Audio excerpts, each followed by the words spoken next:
Les quiero invitar a que abran su Biblia en el libro del profeta Jonás. Libro del profeta Jonás, en el capítulo número 3, versículo número 10. La lectura que llevaremos a cabo como base y guía para el sermón del día de hoy. Jonás 3, 10 al capítulo 4, del 1 al 4. Ya estamos en la recta final. Este es el penúltimo sermón. La semana entrante será el último sermón del profeta Jonás. Veo sus caras de satisfacción. ¿Será por algo? No se crean. ¿Ya tienen su Biblia lista? Amén. Gloria a Dios.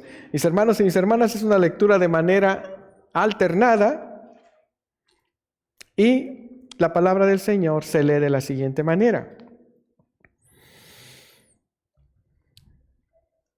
Al ver Dios lo que hicieron, es decir, que se habían convertido de su mal camino, cambió de parecer y no llevó a cabo la destrucción que les había anunciado.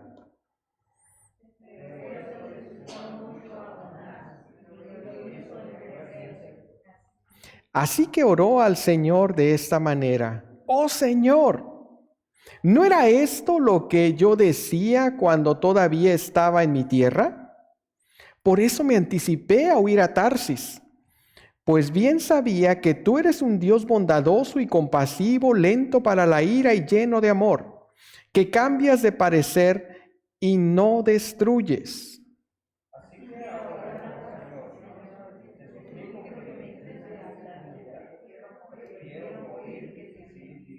¿Todos juntos? ¿Tienes razón de enfurecerte tanto?, le respondió el Señor. Es una buena pregunta, ¿verdad? ¿Tienes razón de enfurecerte tanto? Les invito a ustedes a orar. Vamos a orar juntos, mis hermanos y mis hermanas. Gracias te damos, querido Señor, porque el día de hoy, querido Padre, tenemos la oportunidad de acercarnos a tu palabra y abrimos nuestro corazón a la misma. Te rogamos, querido Padre, que tú nos ayudes a comprenderla, asimilarla, para que forme parte de nuestro diario caminar. Ayúdanos, Señor nuestro, a borrar todas nuestras dudas, todos nuestros temores, para que tu santa y bendita palabra penetre hasta lo más profundo de nuestro ser, para que nuestra vida sea transformada a través de tu palabra. En Cristo nuestro Salvador te lo pedimos y agradecemos. Amén y amén. Mis hermanos y mis hermanas, el título que usted ve en la pantalla es Segunda Oportunidad, basado en Jonás 3, 10, 4, 1 al 4. El día de hoy continuamos con nuestro ciclo de predicaciones para esta temporada. El título general es Jonás, misericordia para tiempos modernos. Y en lo particular, pues veremos esta segunda oportunidad, ¿verdad? Esta segunda oportunidad que Dios solamente nos puede dar a cada uno de nosotros. Pero para iniciar, me gustaría que viéramos que nuestro buen Dios manifiesta nuevamente su amor al profeta Jonás. Y eso es lo que podemos nosotros leer a través de su palabra. Esto lo hace nuestro buen Señor al darle esta segunda oportunidad. Quiero que veas este texto en la pantalla. En Jonás 3, del 1 al 2, dice así: la palabra del Señor vino por segunda vez a Jonás. Le dijo así: levántate y ve a la gran ciudad de Nínive y proclámale el mensaje que te voy a dar. Entonces, mis hermanos y mis hermanas, Dios le da a Jonás una segunda oportunidad. Sí, lo hace. ¿Escuchaste bien? Dios le da una segunda oportunidad. En esta historia bíblica vemos un clásico ejemplo de la misericordia y la paciencia de Dios. Esto es, a pesar de la desobediencia de Jonás. recordarás lo que sucedió. A pesar de la desobediencia de Jonás, al intentar de huir de la misión que Dios le había encomendado, que Dios le había mandado, a pesar de todo, nuestro buen Dios le da una segunda oportunidad.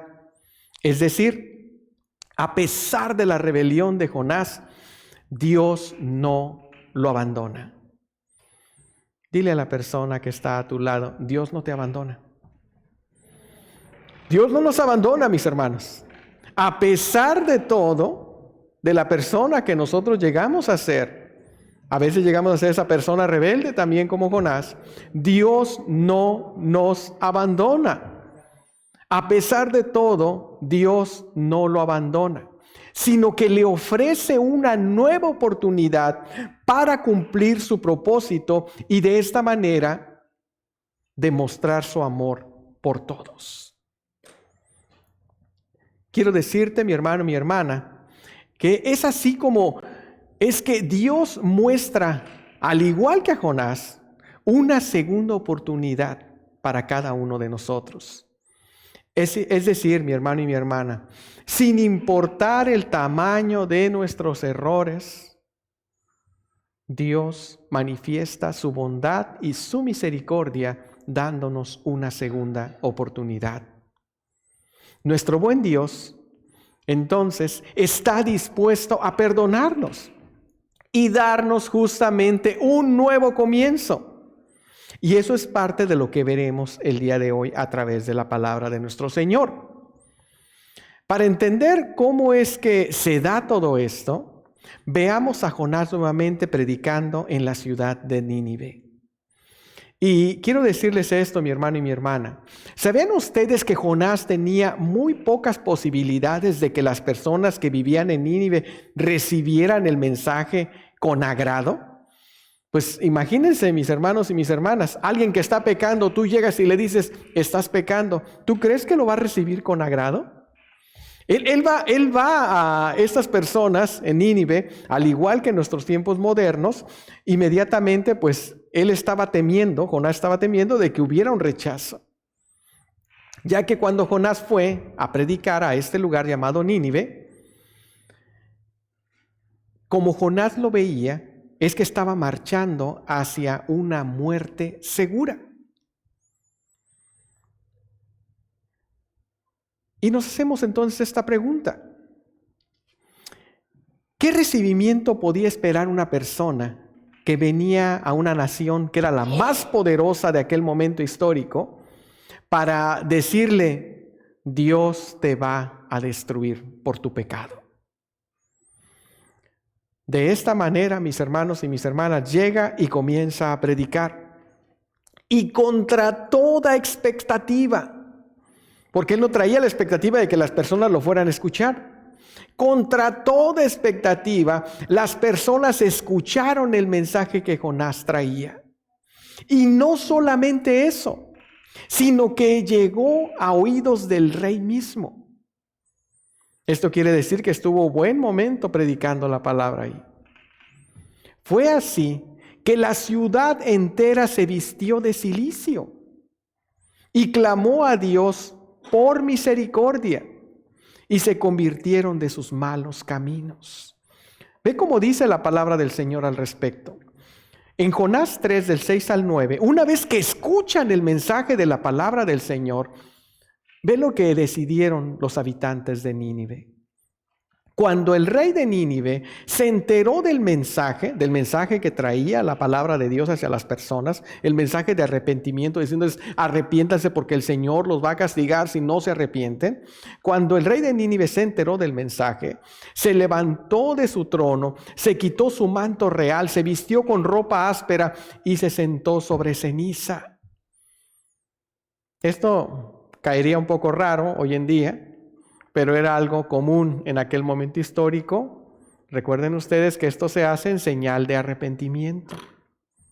Luego mandó que se pregonara en Nínive, por decreto del rey y de su corte, ninguna persona o animal, ni ovejas ni vacas podrá probar alimento alguno. Todos entraron en ayuno. Ni beberá agua, Personas y animales vestían telas ásperas y clamarán a Dios con todas sus fuerzas. Ordena asimismo que cada uno se convierta de su mal camino y de sus hechos violentos. Versículo 9 dice, ¿quién sabe? Porque ellos estaban con la esperanza y la expectativa que Dios se iba a manifestar al ver el sufrimiento de ellos y el arrepentimiento que estaban teniendo. ¿Quién sabe? Tal vez Dios cambie de parecer y aplaque el ardor de su ira y no perezcamos. Yo me hago una pregunta cuando leo este pasaje bíblico. Cuando leí este pasaje bíblico vino esta pregunta a mi mente que te quiero compartir. ¿Qué persona no se sentiría feliz frente a esta respuesta? ¿Qué persona no se sentiría feliz frente a esta respuesta? Y me refiero a esto, mi hermano y mi hermana. Es como si nosotros le habláramos a una persona sobre su comportamiento y que ese comportamiento no le agrada a Dios y esa persona se arrepintiera. ¿Te imaginas que llegaras con alguien y que le dijeras, fíjate, lo que estás haciendo no está bien, eso no le agrada a Dios, y que la persona dijera, es verdad, tienes toda la razón, y que esa persona se arrepintiera y le dijera al Señor, perdóname, Señor, por ello?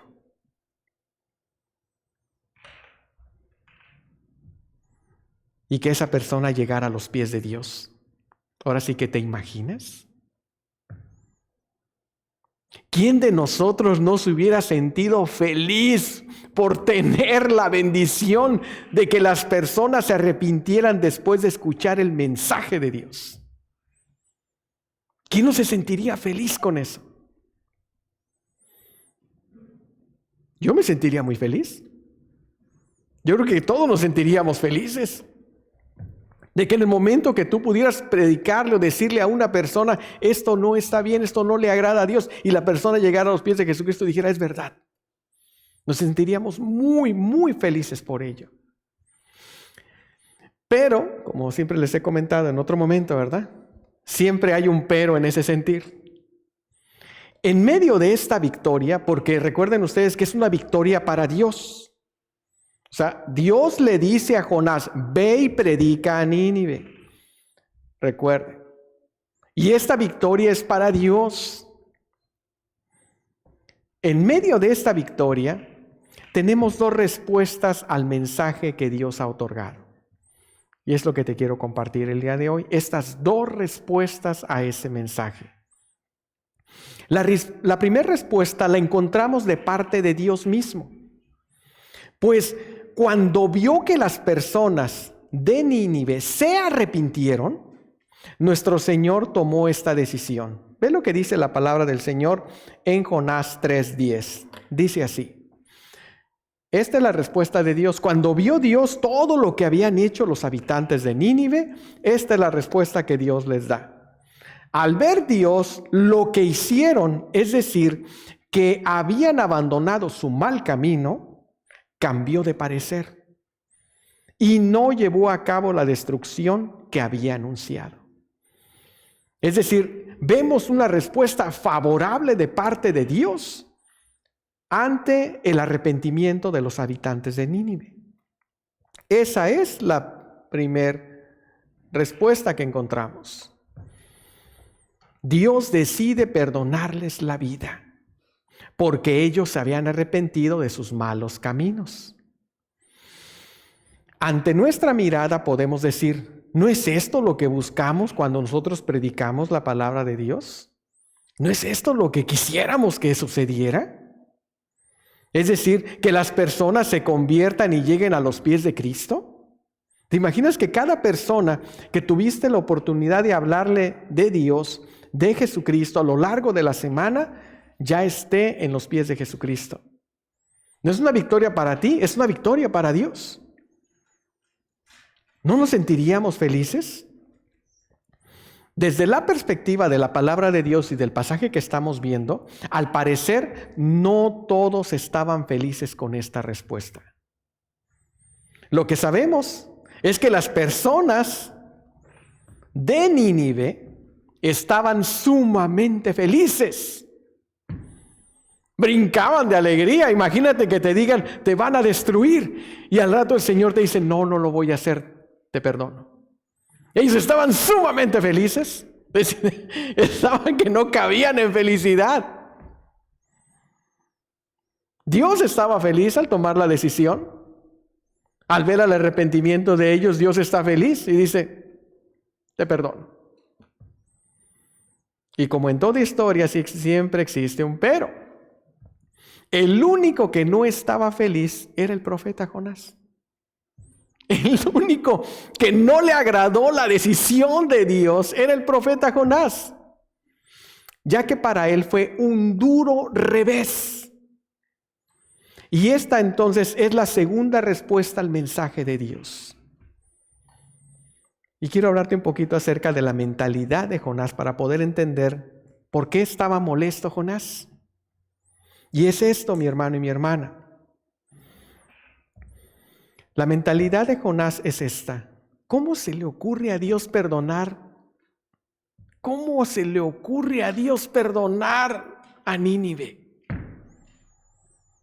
Ya que Jonás sintió que Dios le estaba quitando autoridad a él como profeta. ¿Qué va a decir la gente de mí? Yo que fui, prediqué y les dije, los voy a destruir, Dios los va a destruir. Si no se portan bien, Dios los va a destruir. ¿Qué va a decir la gente de mí cuando esto no suceda? A él no le importaba a la gente, le importaba a él.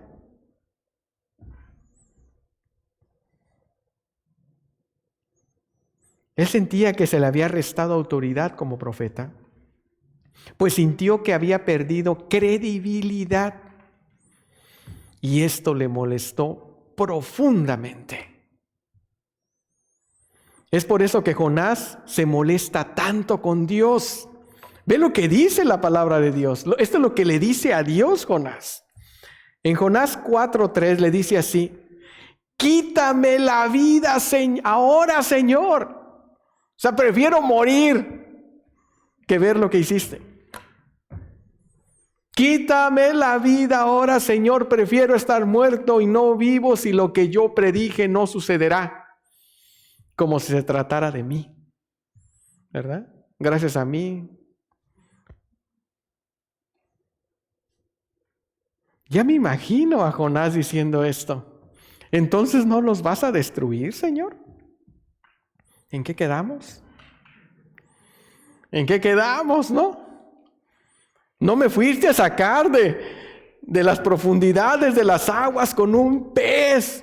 Y ese pez eruptó y caí en la playa. No fue todo, no pasé por toda la tormenta. Recuerden ustedes los sermones de la semana pasada, de las semanas anteriores. No pasé por todo eso. ¿Y ahora los perdona, Señor? ¿En qué quedamos? Entonces, ¿no los vas a destruir? Entonces, ¿para qué vine a predicar? Bajo su perspectiva no es justo.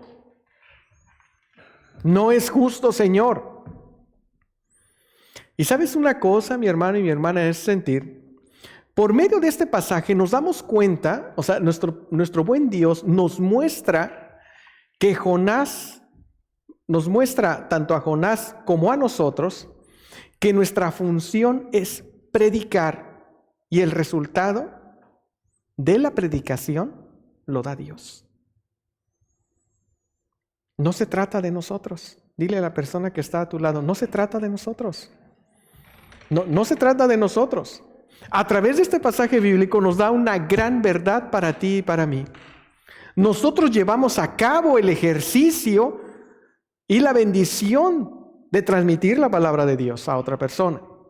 Pero el resultado solamente lo da el Señor. Ejemplo de esto, mis hermanos y mis hermanas, lo tenemos en la iglesia de los Corintios. Pablo hace una aseveración muy interesante y nos puede servir como ejemplo justamente para poderlo entender. Pablo le escribe y les explica de qué se trata, tanto a la iglesia de aquel momento como a la iglesia de hoy en día, es decir, hacia nosotros. ¿cómo es que funciona nuestra participación en la predicación? Ve lo que dice la palabra del Señor. Dice así en 1 Corintios capítulo número 3, versículos 5 al 7. Dice así: después de todo, ¿qué es Apolos? Apolos es una persona.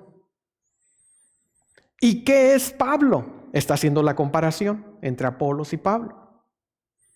Nada más que servidores por medio de los cuales ustedes llegaron a creer, según lo que el Señor le asignó a cada uno.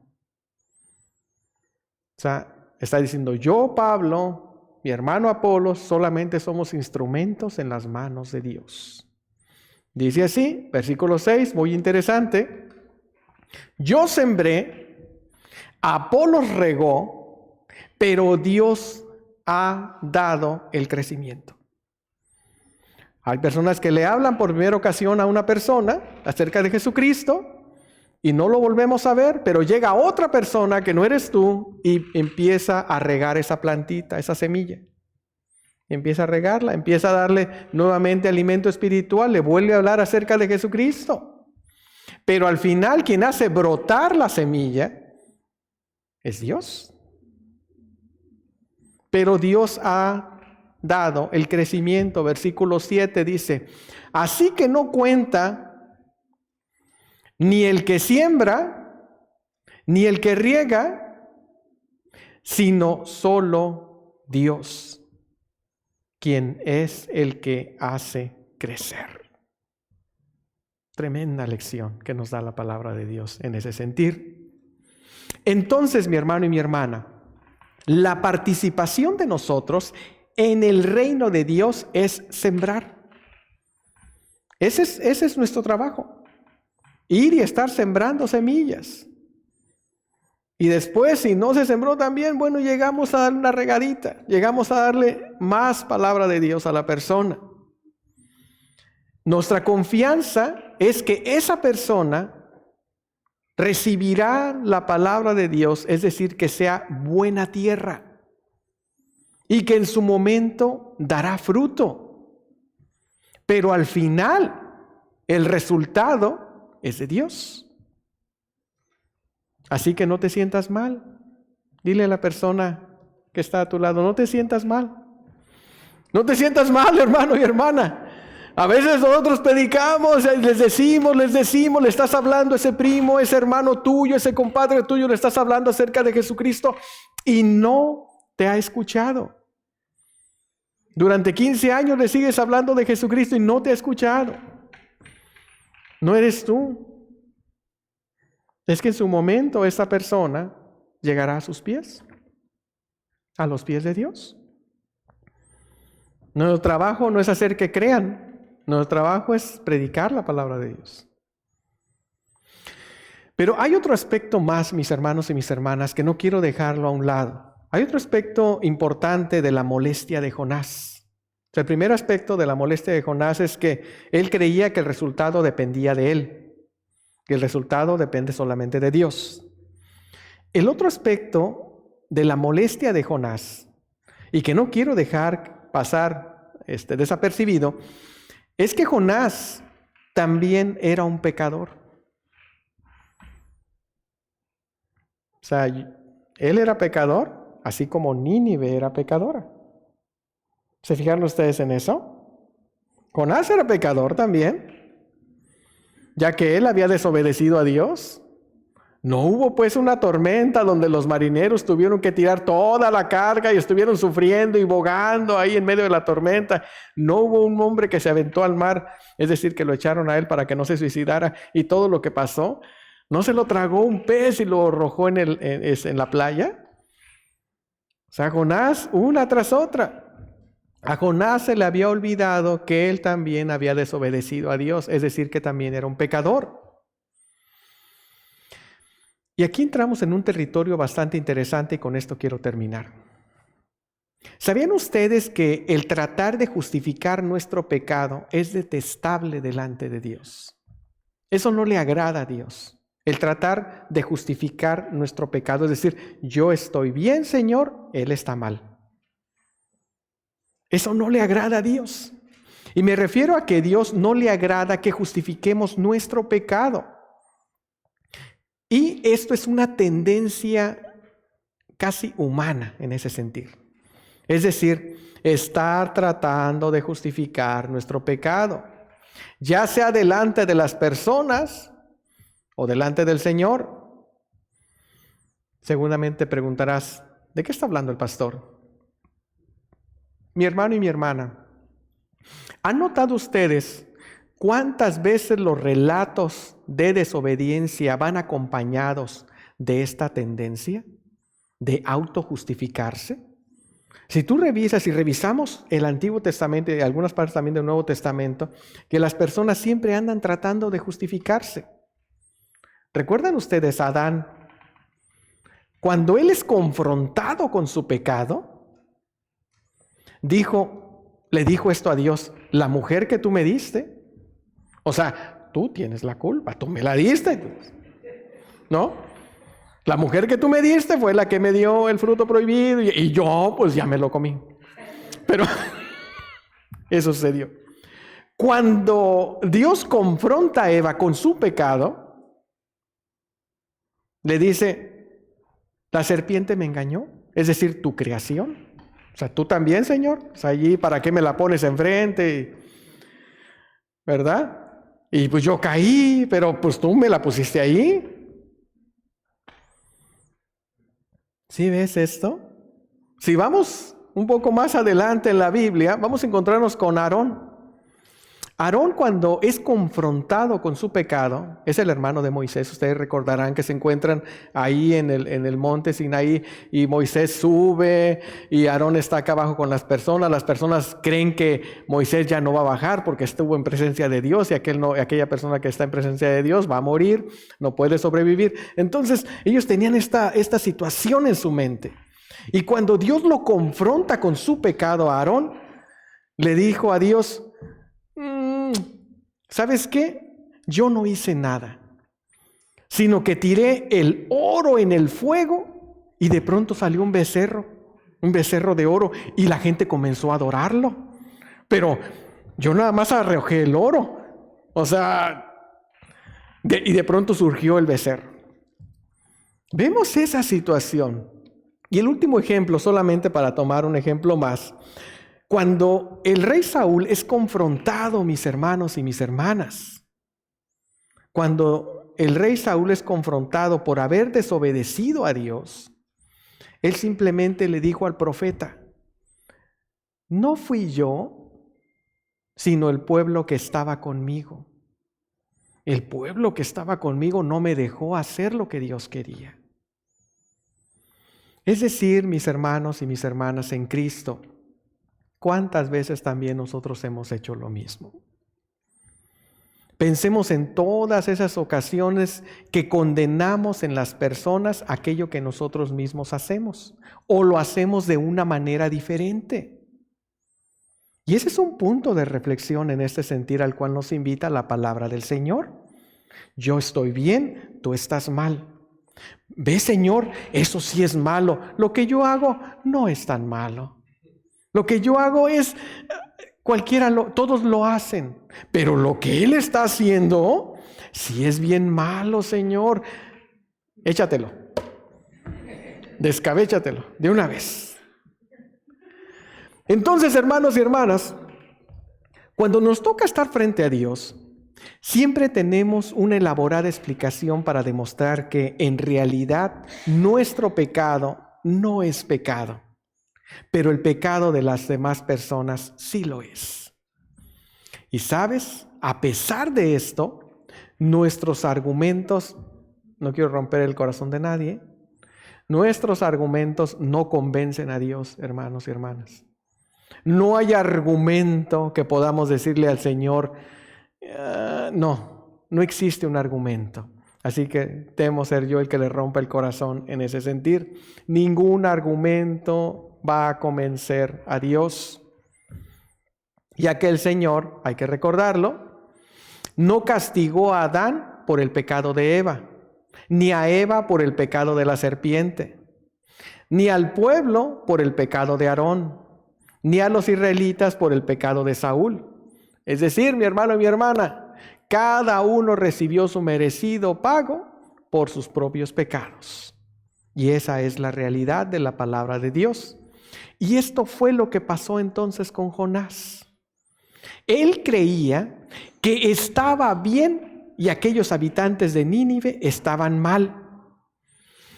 Pero la Biblia es muy honesta con nosotros, ya que ante nuestro buen Dios, mis hermanos y mis hermanas, nuestros argumentos siempre serán como pasto que se lo lleva el viento, un pasto seco. Ve lo que dice la palabra del Señor al respecto. Segunda los Corintios capítulo número 5, versículo número 10, dice así: porque es necesario que todos compadezcamos ante el tribunal de Cristo. O sea, todos vamos a estar frente a Dios. Nadie se va a escapar, hermanos. No hay puertas traseras ni pasillos ocultos. Todos frente al tribunal de Dios. Para que cada uno reciba lo que le corresponde, según lo bueno o malo que haya hecho mientras vivió en el cuerpo. Y esa es la realidad. Por ello, hermano y hermana, el día de hoy se nos recuerda que existe un camino mucho más sencillo, un camino que nos invita a abandonar nuestras rebeliones, y es la confesión humilde que viene de un corazón arrepentido y quebrantado.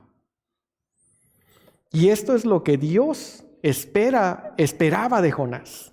Esperaba que él se arrepintiera y dijera: no, pues yo también soy como ellos. Yo también desobedecí, Señor, yo también me equivoqué. Y qué bueno que los perdonaste a ellos como me perdonaste a mí. Creo que estamos esperando mucho del pobre Jonás, ¿verdad? Dios esperaba que hiciera lo mismo que los habitantes de Nínive. Es decir, que se arrepintiera. De hecho, no sería la única persona. A mí me encanta realmente la señal de arrepentimiento que muestra David a través del Salmo número 51, que es un salmo sumamente hermoso. Dice así: yo reconozco mis transgresiones, siempre tengo presente mi pecado. Contra ti he pecado, solo contra ti, y he hecho lo que es malo ante tus ojos. Por eso tu sentencia es justa y tu juicio irreprochable. Al decir estas palabras el rey David, esto le ganó el título de ser un hombre conforme al corazón de Dios. Es decir, una persona que no se autojustifica, sino que reconoce su maldad y llega entonces al arrepentimiento. Esto, mis hermanos y mis hermanas, es ser una persona que no se anda justificando de sus pecados. Mejor aún, ser una persona que se arrepiente y pide misericordia a Dios. Este es el final. En la historia entonces de Jonás, esto fue lo que hicieron las personas que vivían en Nínive. Se arrepintieron, reconocieron su maldad, dijeron: no estamos bien, te necesitamos, Señor. Reconocieron su pecado y se arrepintieron ante Dios. Y lo triste es ver que a Jonás se le había olvidado que él también había desobedecido a Dios. Él también lo había desobedecido. ¿Y sabes qué es lo más triste todavía? Es ver que Jonás pedía misericordia para él, pero para las personas de Nínive, Jonás pedía juicio y castigo. Y es un buen punto de reflexión, mis hermanos, porque a veces sucede esto también en nuestra vida. Para nosotros pedimos misericordia, pero para este pecador, sucio pecador, que llévatelo, Señor, castígalo.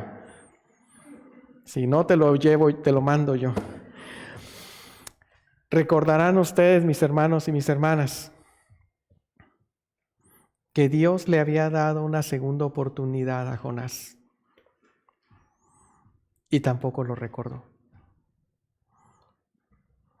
Y el día de hoy, no sé por lo que estés pasando, pero te aseguro que el Señor está dispuesto a darte una segunda oportunidad, donde te puedas acercar a Él en la paz y en la libertad que te ofrece el Espíritu Santo, que nos ofrece nuestro Señor a través de Jesucristo, nuestro Salvador.